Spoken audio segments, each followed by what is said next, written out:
Fellow comic book lovers, collectors, and aficionados, Vin Crew here with his latest Bitch, his back issue comic haul. And I'm thinking that this is probably going to be my last Bitch before my second annual Support a Comic Book Addict sale. It's my fall con starts and comes early in October this year. So I'll do something in September for my Support a Comic Book Addict sale. Anyone who's not familiar with that, that's where I have two cons, one in the spring, one in the fall. And they're the two cons I really enjoy going to the most. And I try to save up doubles that I've acquired between those times. And I'll try to sell them, hopefully, at a reasonable price in hopes to raise funds to buy some books that I probably for sure wouldn't be able to acquire without that. So look for that. That'll be coming probably the middle of next month, maybe September. So who knows? But regardless, let's get going on to and anybody who does, let me say, segue, if anyone does watch and purchases any books from me, thank you so much ahead of time. So and thank you for looking also. But regardless, let's get on to what everyone's here for, the books I picked up. This first stack of books are going to be my usual doubles that I picked up. So if you're interested in any of these, just let me know. And last time, I think was the last video, where a couple people reached out to me wanting to get some information on my books. And I noticed, unbeknownst to me, that whenever I would respond, and I did respond to you guys, I know Y85 and a couple other people, if I put my email address all the way down on a response with the .com at the end, for some reason I noticed YouTube just deleted the response altogether, and I didn't catch it for the longest time. So I apologize if I ended up not responding to you or it looked like I didn't respond. I promise you I did, but somehow YouTube didn't like it for some reason. I don't know what the deal was, but I ended up figuring it out. If I put everything but the .com, it seemed to go through. So, but regardless, if anyone's interested, just reach out to me. I do trades and or sales. So here we go. Silver Surfer 81 and 82, Newsstands. This is first appearance of Tyrant, who is apparently going to be in the MCU. People are specking. Marvel Fanfare 11 and 12. First appearance and first cover appearance of Iron Maiden, who is going to be in the Black Widow movie. Avengers JLA number 4. God, this is one of my favorite covers, bar none. Superman holding Mjolnir and Cap shield. But here's 4, 2, and 1 of the miniseries. I was not able to find 3 for some reason. Bloodshot number 6, first appearance or cameo appearance of Ninjak or Ninja K. X-Men Manifest Destiny number 2. This is an error. This cover is the correct cover. Well, I guess, but the inside is a Spider-Man X-Men book, and so they don't line up. They're an error. Uncanny X-Men 169, first appearance of Morlocks. Spawn 50, just a milestone issue, beautiful McFarlane cover. X-Men Legacy 214, first appearance of Miss Sinister. Superman DC Universe logo of Superman 92. DC Universe logo of Batman 510. Speaking of Batman, here's Annual 28, beautiful art germ cover. God, he does a great job on Batman, art germ does. Avengers Arena number 14. This is the X-23 Wolverine 1 homage cover. New Avengers 49, first appearance of the Dark Avengers. Aquaman number 2 out of the New 52, first appearance of the Trench King, who the Trench people are going to feature prominently in Aquaman 2 apparently. And then Aquaman 3 out of the New 52. This is the first appearance of the Super Trident, I guess, for lack of a better word. Astonishing X-Men 43, beautiful Arthur Adams, white Emma Frost cover. Lady Mechanica 0. This predates issue number 1, so it is her first appearance in an ongoing book. There might be a preview or something like that, but technically this would be her first appearance. God of War #1, first appearance of God of War, the video game, if you're a video game collector. Spawn 265, first appearance of the Ant King, low print. Speaking of low print, hard to find. Spawn #9, newsprint, or newsstand, first appearance of Angela. And lastly, Amazing Spider-Man 569, the Adigrana variant. This is the first appearance of Anti-Venom, but to me, more importantly, this Venom cover, my God. I mean, there's Venom covers, then there's Venom covers, and then there's this cover. But regardless, these are all for sale and or trade. If you're interested, just reach out to me. All right. Moving along. Books that are not for sale or trade. Okay. Action Comics 280. Just a series that I'm working on. What is this? Probably late Silver Age, maybe, or early Silver Age, maybe late Golden Age. I don't know. But a great Brainiac cover. Action Comics 309. This is an FDR appearance in here that was a little controversial, I believe. Action Comics 390. 416, I believe this is a Neil Adams cover. And 425, I believe another Neil Adams cover. Adventure Comics, another series I do work on. This is 398, Legion of Superhero appearance, Legion of Super Pets. This is Batman Annual #7. That now I only need annual #1, and I'll have all the annuals of Volume 1 owned. But this reprints Batgirl, Batmite, Batwoman, and another one. I do own this one, and this one. I don't think I own this one. Maybe I do. I don't know. The cover looks familiar to me. Batman Arkham Knight. I believe there's an appearance of somebody in the first appearance of somebody. Could be wrong. I'm sure somebody like a Reed Comics or Strange X-Blade or something like that might know. But also a Harley Quinn cover. Batman Family #13. This is another series I collect. Obviously, the money book in this one is the first appearance of Joker's daughter. Captain America Meets the Asthma Monster. Love these giveaways. Back in the day, they would pair up superheroes to either fight or illustrate the bad things that could happen to, like, diseases and drugs and things of that nature, to make them more appealing to kids. So I am a sucker for these things, but this is, like I said, Cap Meets the Asthma Monster. Creeper #1, second overall appearance of the Creeper. First time the Creeper shows up in his first ongoing book. And I got to admit, I am a Creeper fan. I do enjoy the character, but when I was a kid, he definitely creeped the heck out of me. All right, some Detective Comics. This is 422. This is where Barbara Gordon reveals her identity to her dad.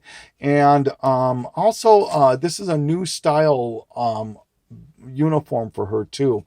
Not only that, but now with this issue, I just need 405, and I have everything from 400 on. Will be well below that even, but anyway, so very happy about that. Here's Detective Comics 389, Neil Adams cover, another Neil Adams cover.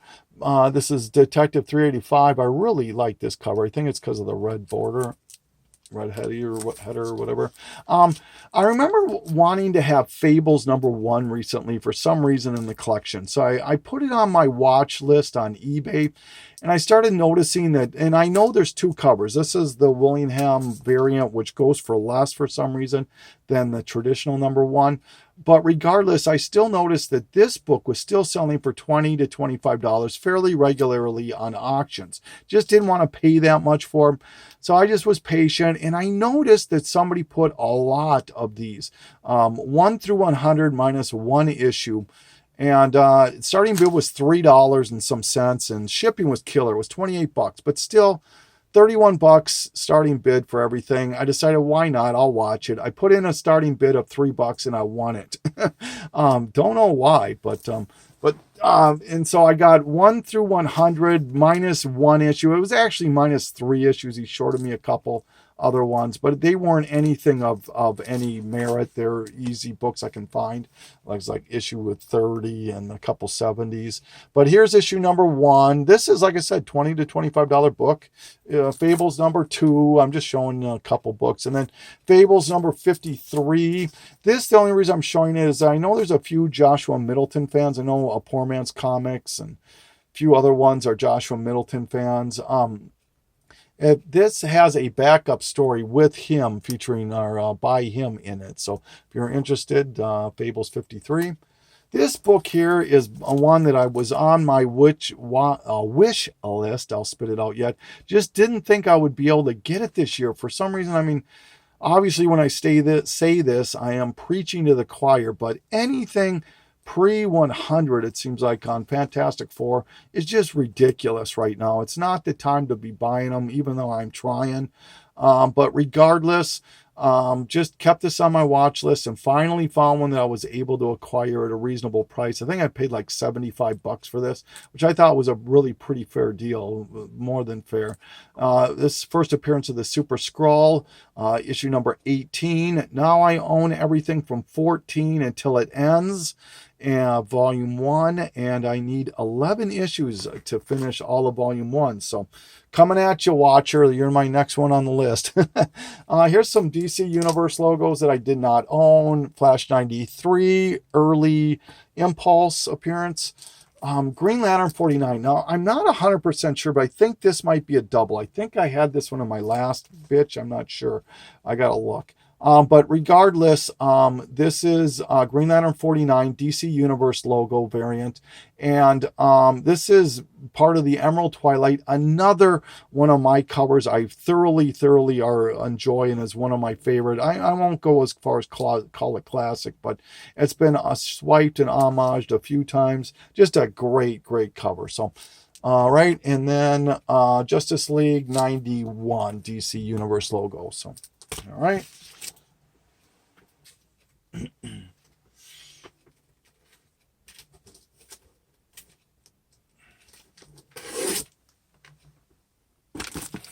All right, so if anybody, I'm sure everybody did pay attention to all the news on San Diego Comic-Con. One of the pieces of news that kind of went unnoticed, at least I think, is they announced the big bad for next year's Flash season. And it's going to be the character Bloodwork. So if you're interested in Bloodwork's first appearance, it's in issue 29 here, and his first full appearance is in 30 of Flash Rebirth. So, all right. Here is some Bronze Age horror books. I do collect these. I just don't come across them very often. If I do, they're usually not at the prices I want to pay. Here's number 3. Just love this Plug art on here. Number 6. And number 9, this is the book I was the most happiest to acquire. This is part 2 of a 2-part crossover, issue 8 and 9 of Dracula. Now I own both parts of it. And this is the supposed death of Dracula. Number 10, another great cover. God, those are beautiful covers. And number 12. All right. Speaking of horror books, this is not Bronze Age, but I like to collect these obscure publishers that print books featuring very popular horror characters. This is Shaw, this is Leatherface number 1. Then by Eternity Comics, who did, obviously they're known for Evil Ernie. But here is Puppet Master number 2. I definitely remember this movie when I was younger. Here's something else I collect and I don't show very often. I do collect digest or pocketbooks. You can see why they might call that. It's obviously something that could fit in a back pocket, presumably. But for the most part, digests are reprints. However, there are some exceptions, notably some adventure books and that nature. But here is G.I. Joe number 8. I do own 1 and 8. I think those are probably the big money books. But this features Snake Eyes and just a great cover. So happy to have that. I think this might be a Mike Zeck cover. I don't know. Probably wrong on that. But here is Commandy, another Bronze Age series I work on. I just don't come across them all too often. Some Kirby goodness. This is number 20, number 30, number 31, and 32. So they went, I think, 59 issues, I think it was. And I'm getting close to it. I maybe need like 10 left to finish that. Magic the Gathering was just announced, well, I shouldn't say just, but maybe a month or so ago, that they're going to do something. Maybe it's on a streaming service. I can't recall for sure, but somehow it was optioned to do something. And if you want, this is the first time that you see it on a comic book cover, I guess. This is the Valiant or Acclaim Comics free view. And and ironically though, when they actually did put out a comic, they put out two at the same time, Magic the Gathering, Shadow the Maze, and this other one. But these two came out at the same time, this cover and this cover. So if you're interested, there you go, Magic the Gathering. Okay, speaking of Bronze Age horror books, here is Man-Thing out of the original series, number 9 and number 12. I do own volume 1 already, and I own pretty much close to volume 2. And volume 2 came out almost right after volume 1 for some reason. But all right, Miss Marvel, number 1, Kamala Khan version. This is the 6th printing, so it's the second to the last printing. The print run on this, you would suspect, would be pretty low. But regardless, just a cool book to pick up. New Gods, number 9.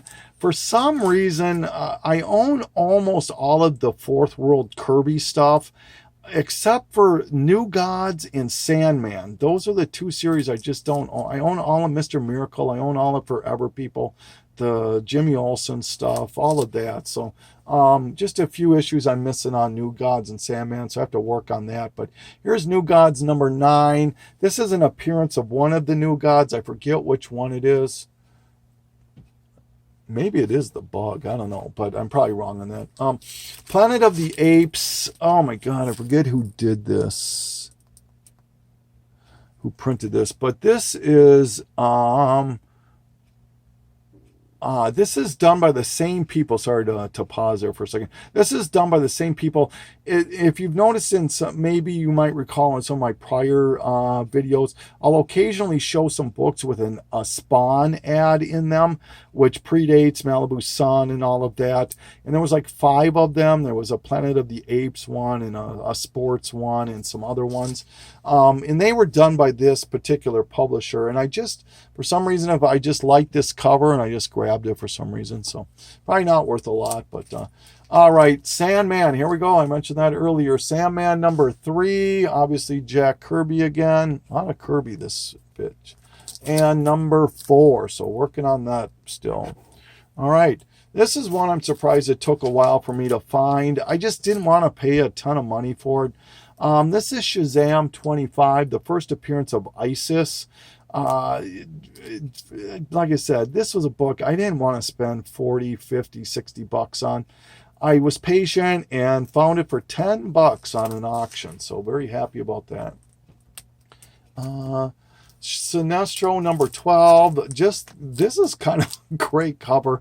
Only paid $0.25 for it. It's a Joker cover. I'm a sucker for Joker covers. Part of the 75th anniversary Joker thing. All right, getting close to the end now.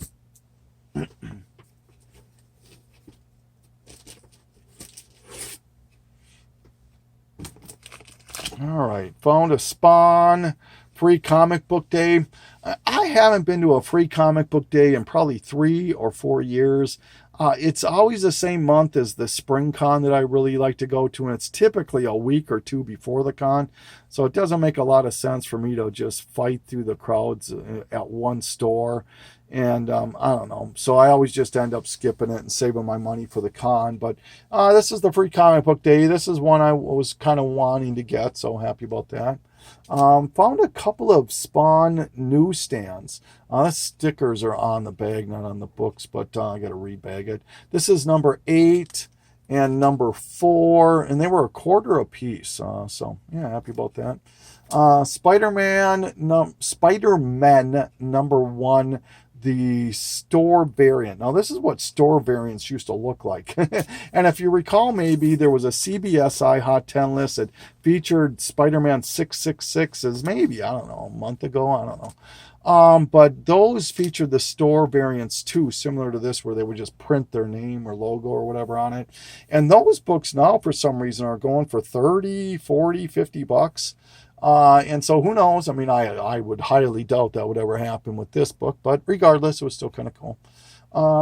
Spidey Super Stories number 38, with another series I collect with the Fantastic Four in this one.